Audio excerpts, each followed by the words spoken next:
Okay. Now, I want you guys to forgive me because I'm actually sitting directly under an air conditioner. So, I hope you guys don't hear it. I have some noise canceling headphones on. So, let's see how this goes. Okay. So, here's the thing, right? So, this topic is my racial experience, my experience with racism, in my area. I want to make a disclaimer first, and I want to say that Mississippi is not the only place that experience racism. I have experienced racism in other states. However, this is just one of my experiences I had. This was actually like the worst experience that I had dealing with racism. So, here goes nothing. So, okay, so one day me and my best friend were at a pool hall. Okay, it was at the time, it was only one in our area. Blacks and whites came, we got along, it wasn't any kind of trouble. We shoot pool, we had fun. So one day we had this so-called friend, and notice I said so-called friend named Chris, right? And yeah, I'm gonna say his real name. I'm not gonna even cover it up. So he says, okay, well, listen, I'm bored. There's nothing else to do. Do you and your best friend, do y'all want to, well, I think he said me and, he didn't call us best friends. He called us something. Sister, I think. Anyway, do you and your best friend want to go for a ride? So we're like, what? We look at him like, what you mean? We never got in your car before, but we've always seen him, get bored, and he'll be like, well, let's go ride around, and he'll get like a group of friends and they'll go riding around. So he was like, yeah, we'll just like ride around, look at Christmas lights or whatever. It's nothing. So me and my best friend, we leave, we get in the car with him, we ride around, we look at Christmas decorations in a black neighborhood. It's all good. We're laughing, we're joking, some decorations we were saying were like cool. Some stuff we was like the ghetto, like, ooh, child, the ghetto. But I think we didn't say ghetto then. I think we said, ooh, those are some hood lights, those are Christmas, them hood lights, or something we were saying. And it would be like people we knew that just didn't want to spend the money on Christmas decorations because we knew they had good jobs, right? So anyway, now forgive me, I think my acid reflux is trying to kick in. So forgive me if my voice starts cracking and all that. So, we make it into, the white neighborhood, okay? So, the white neighborhood, that was the main, okay, I say it like this. Christmas and Halloween were the main two, holiday seasons or whatever, that, I don't really consider Halloween a holiday, but I know that, there's a fall and Halloween, whatever. Okay, so those were the main two times that you could go into the white community and people didn't look at you like, oh, that's a suspect person, and they didn't make a big uproar about it, right? So this is exactly what happened. Ever since I've been in this world, me and my dad would go in these folks' neighborhoods. We would never follow out. No one ever called the police. It was nothing. Well, we go in with Chris. So we're with the white person. We're thinking, okay, well, nothing's going to happen. Let's keep going, shall we? So we make it into the neighborhood. It is about around like maybe 8:30, kind of going into 9 o'clock, right? So Chris, he's driving a little bit slow, but I'm like, well, maybe this is his neighborhood. He wasn't like creeping like a creep, like he's gonna pull a drive-by or anything, but he was just driving slow. So we're looking at the decorations, and we get to it was 1 yard. We actually slowed down. We didn't stop, but we slowed down, and I rolled the window down. Okay, mind you, Chris's tents are really dark. They're like so dark they're actually illegal. So I saw a decoration where it was like I'm gonna see if I can say it right. The Christmas decorations, like with the reindeer and the reindeer's moving, or it's a snowman and the snowman's moving. Well, this one was like a little cute little reindeer, and he would like lower his head down like he's eating grass, and he would lift his head back up. And then she also had like some Christmas, it was like some Christmas presents, but it was decorated and it had lights too. And so I thought it was so neat and so cool. I rolled the window down, right? And I'm literally like pointing and smiling like, oh, that's so neat. That's so neat. I mean, I'm a type of person, when I smile, it's like, I just light up, And I didn't think anything of it. I didn't see a light on in the house. I mean, I didn't see anyone on the porch. I didn't see anyone peeking or nothing. About time we made it to the third house. From that house, guess who pulls up? The police. So there's this officer, right? And he's like this older, I'm gonna call him Officer Steve because I really can't remember his name. I know he's dead now. But anyway, that has nothing to do with it. Anyway, I'm gonna call him Officer Steve.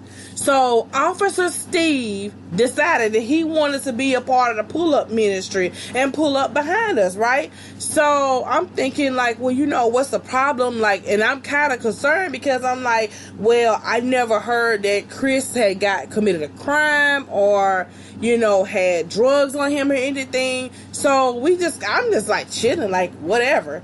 So the Officer Steve pulls up. He gets out of his car, walks up to us. Chris rolls the window down. Officer, how can I help you? He literally asks Chris, why are you in this neighborhood? Chris looks at him like, what are you talking about? You know, so he's like, yeah, because I got a phone call that you have a suspicious person in the car with you. Mind you, I don't even have a speeding ticket at that time.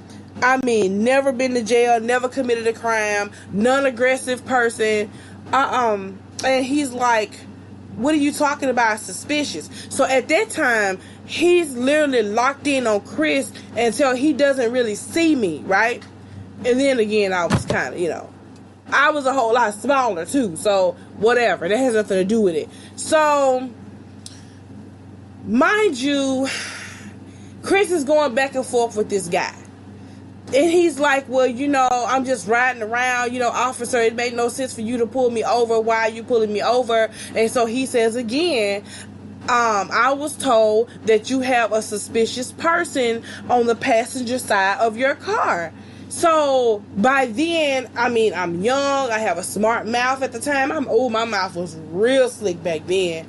And so I was like, so I said, suspect? Like, what are you talking about? Like, we're just like riding around looking at Christmas lights. What did I say that for?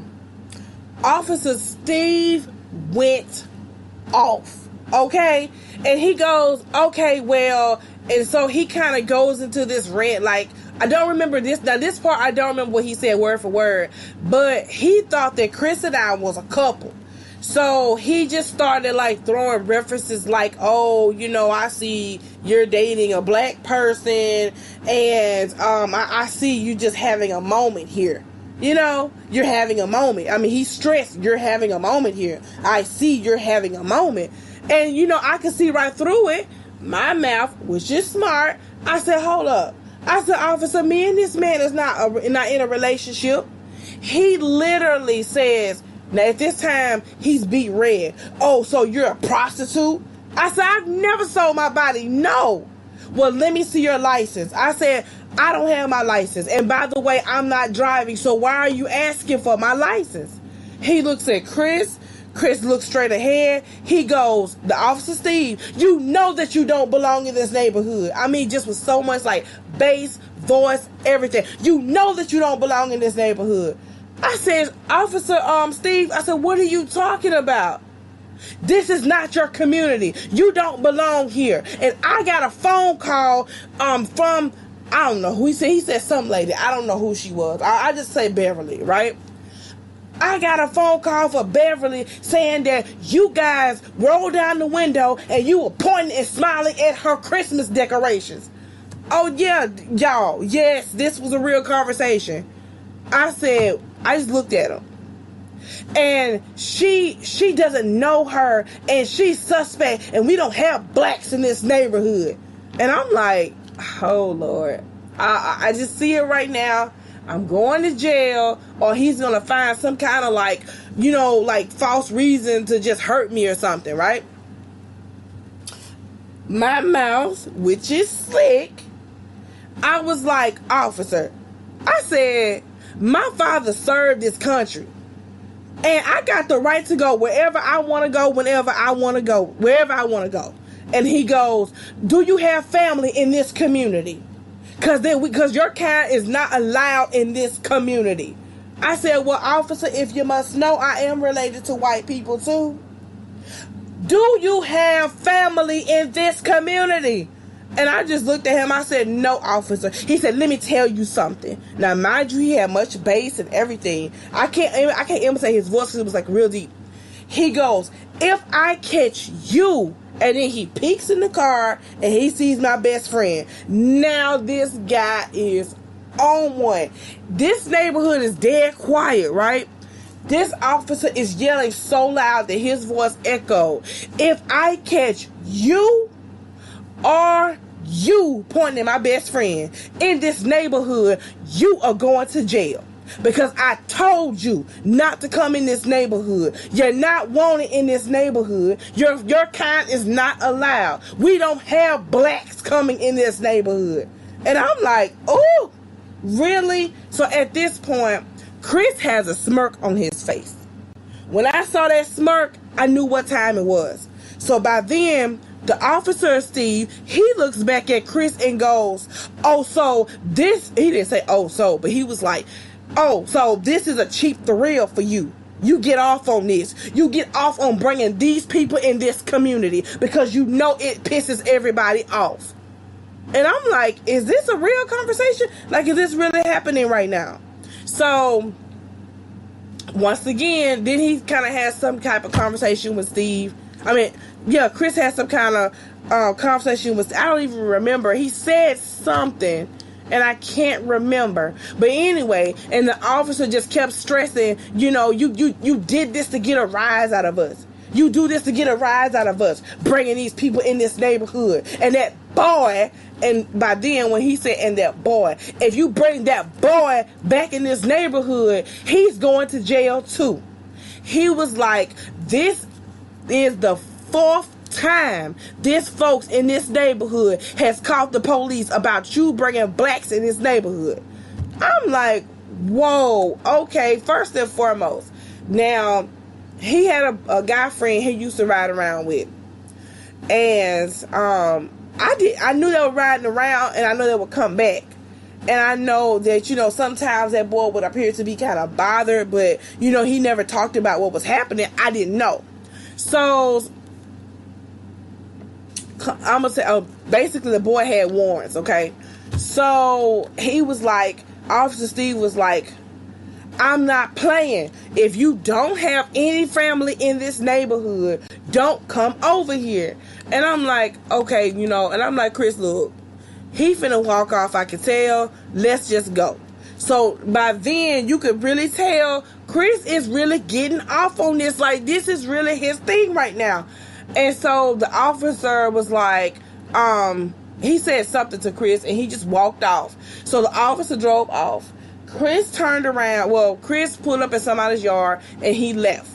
When we came out of that community, y'all, I put a cussing on Chris so good. I didn't even know I could cuss so good. I'm talking about, I was ready to throw them hands and go to jail for real. Because I was like, and I told Chris, I said, you knew this was going to happen. And he was like, well, you let down the window. I said, it doesn't matter. I said, that officer was right when he said you do this stuff for a cheap thrill. I said, don't you understand that this ain't no joke for us?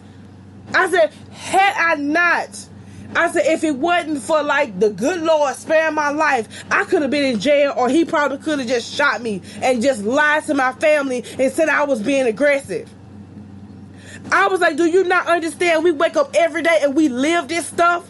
This ain't no, ooh, I almost cussed because I was cussing when I was talking to him. I said, this ain't no DAME joke. This ain't no joke. You get a rise out of this for real? And so by then he drops his head, and I'm like, nah, don't play like you sorry. Don't even pretend. Take me back to the pool now. So we go back to the pool hall. He goes back to this same boy and tries to get him to go ride again. By this time, I think I was still cussing at Chris at that time. I grabbed that boy by his arm and said, that man said, if you go out there, you're going to jail. He already mentioned you 3 times.